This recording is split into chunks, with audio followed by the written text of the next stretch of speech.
Have you ever watched a pro golf video and thought, wow man, how do they get those smooth, professional shot tracers? Well, you're in the right place. I've been editing golf videos for over 3 years using After Effects, and I know all the tricks and shortcuts to get that clean, professional look. With over 80 completed golf video projects, I've seen it all: different angles, lighting conditions, even tricky shots where the ball disappears. I've worked with videos that weren't filmed properly, videos that were super shaky, and even those with extreme zoom. But don't worry, I'll show you exactly how to make your golf shots look just as epic. For shot tracking, we use After Effects, one of the best programs for motion graphics and VFX. So open After Effects, create a new project, and import the video you want to trace. This is the video we'll be tracing. As you can see, I intentionally chose a shaky video with poor lighting so we can address potential issues you might encounter during tracing.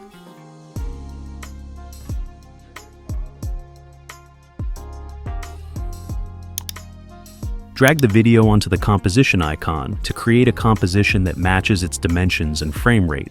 I also enabled a screencast tool, so any key I press will be displayed in the corner to make it easier to follow. To stabilize the motion, we have 2 methods. The first method is using the warp stabilizer effect. Go to the Effects and Presets panel. If it's not visible, go to Window Effects and Presets to enable it. Search for Warp Stabilizer and drag it onto the video. In 90% of cases, the default settings provide the best results, so we won't change anything and we'll let After Effects process it. Now, when playing the video, you'll see that it's much smoother and the shakiness is gone, making tracking easier.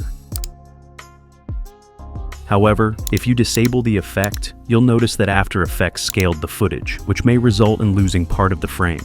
Sometimes this isn't ideal, so I'll remove the effect and move on to the second method. Create a null object. Double-click on the video layer to open it in a new viewer. Go to Window, Tracker, and enable the Tracker panel. Click Track Motion to activate the tracking magnifier. Position the tracker on a high contrast pixel area for better accuracy.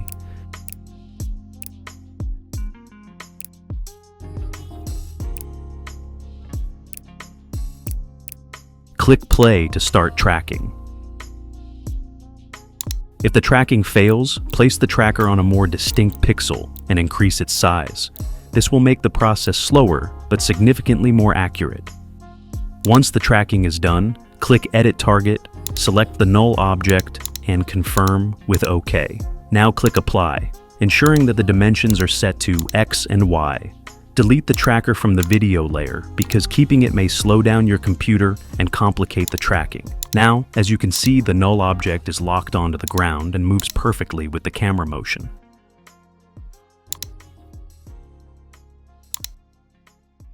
Now, I have to be honest with you. Creating these shot tracers takes a lot of time and effort. But here's the good news. If you don't want to go through all that trouble, I can do it for you at a super affordable price on Fiverr. All you need to do is check the description of this video, click on my Fiverr gig link, and send me a message so we can discuss your project. Trim the null object from where the shot starts using the shortcut Alt plus close bracket, which is also visible in the bottom panel. Select the pen tool, close unnecessary panels,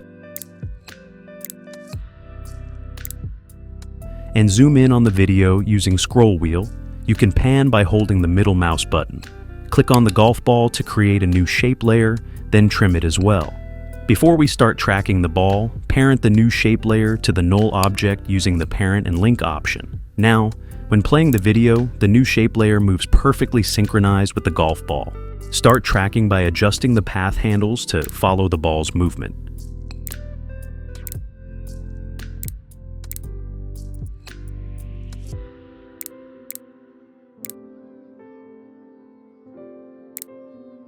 Find the moment when the ball is in midair before landing and add a marker.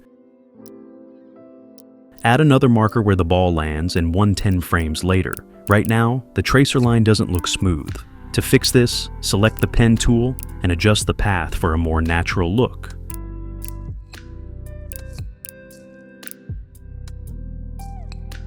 To enhance the effect of the ball moving away, Go into the shape layer, contents, and stroke. First, remove the fill effect, since it's not needed. Set line cap and line join to rounded cap for smoother edges. Go into taper. Set length unit to pixel, and increase end length to give the tracer a tapered look. If the line becomes too thin where the ball lands, increase end width to maintain consistency. To improve the look, you can also add a glow effect.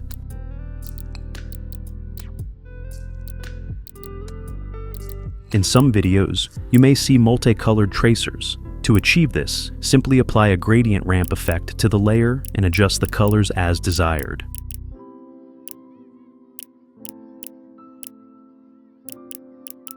Now, I'll remove gradient ramp and start animating the tracer. Click on the Add icon and select Trim Path. Open its settings and set End to 0. Click the stopwatch icon to create a keyframe. Press U to display the keyframes and make the workspace more manageable. Move one frame forward and increase the end value to extend the line to the ball. You can use the up and down arrow keys to fine-tune this movement. Continue this process until the ball reaches the midpoint.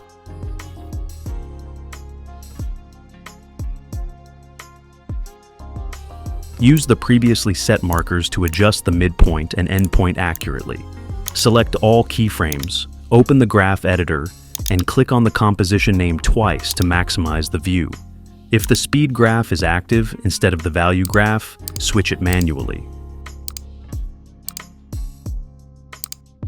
Select all keyframes and use the easing tool to smooth them out. Now, I'll refine the graph by slowing down the motion when the ball is in the air and speeding it up as it lands to make it feel more natural and dynamic. If your video is 4K, your computer may lag during playback. To speed things up, go to Edit, Purge, and click on All Memory and Disk Cache. Then, continue working smoothly.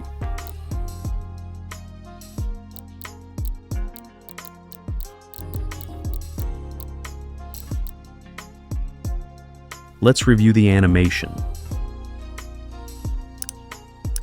It looks good, but as you can see, there's a slight shake at the end of the line, which doesn't look great.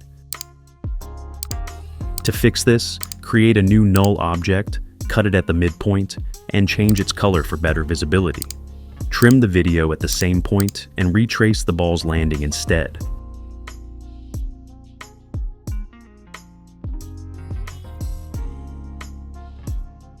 Once the tracking is complete, trim the tracer line and parent it to the new null object.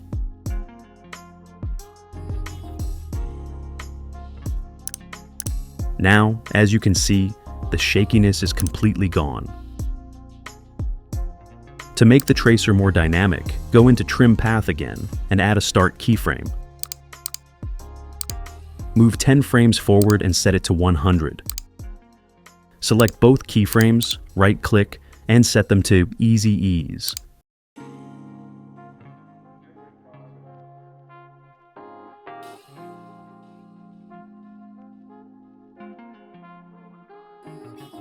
For color correction, add an adjustment layer and rename it CC. Apply the curves effect and adjust the handles for a more balanced look.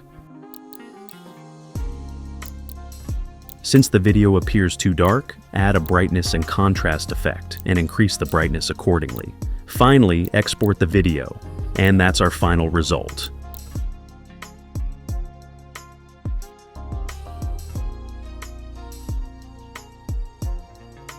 Hope you liked the video. And in the next video, I'll be teaching how to track zooming shots and 3D shots. So, make sure to subscribe to the channel. Peace.